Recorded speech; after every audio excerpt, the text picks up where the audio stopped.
So okay, what's the yeah? I know you don't want to give any strategy here with Fedor, but I feel like he wants to get guys on the ground, and you don't mind being there.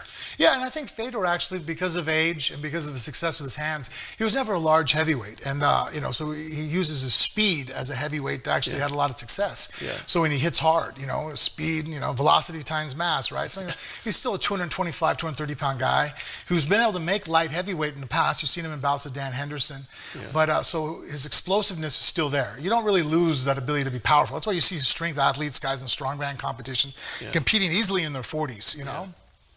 Nick Best, a guy that I lived with in Vegas, one of the strongman competitors. The guy's almost 50 years old, and he still does things with weights that you don't even think is human. There are times, I mean, you can watch YouTube accounts where I'm watching him train, and I'm the guy cussing in the background going, the hell is that? Right. Now, obviously, you do lose certain things with age and stuff, and I think that's when it comes down to mobility and injury. I've noticed myself, you know, I'm not as flexible as I was when I was 20. I have to work at it. I mean, I never warmed up when I was 20 years old. Now I have the rolling, the lacrosse balls.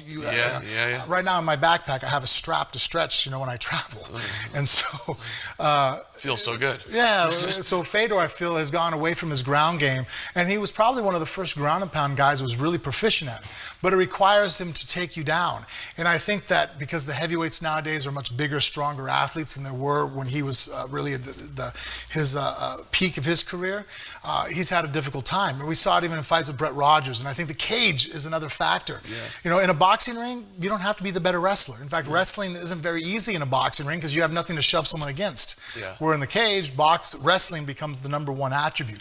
It actually really becomes all three in a boxing ring. Jiu-jitsu matches wrestling now because my head doesn't get shoved against the corner. I can use mobility, I can spin and move and be much more dangerous. That's why Nogueira really had such a phenomenal career also in Pride, because of the boxing ring. The ropes allow your head to slip underneath, and then they just blow the whistle and they restart you in the middle, you know, and so now it's an open mat. So you have to understand submissions much better. You can't really use pressure of the third dimension to help you. And so Fedor, I feel that in this fight, still going to try to be explosive, look to land a knockout punch, which everybody has at 220 pounds or higher in the heavyweight division, especially being, you know, an elite level. If you're in a Bellator, a UFC, or an ACB, you're dangerous, you know what I mean? You know, so I don't know if he's going to go to the ground with me. I think that he would try the opportunity if I present it to him. But I think with age that he's had a style drift. And that's why I think some of his success has actually gone down. In the past, people had to worry about being put down by him. He was a phenomenal, you know, with his hands, quick and explosive. But what made him scary was that people didn't want to be on the bottom of him because his ground and pound, you know, was the equivalent of what Khabib Nurmagomedov's ground and pound is now. Like when people talk about ground and pound, Khabib's the best in the world. If you get on the bottom of Khabib, heavyweights might get knocked out. That was Fedor from 2001 till, you know, 2009, you know.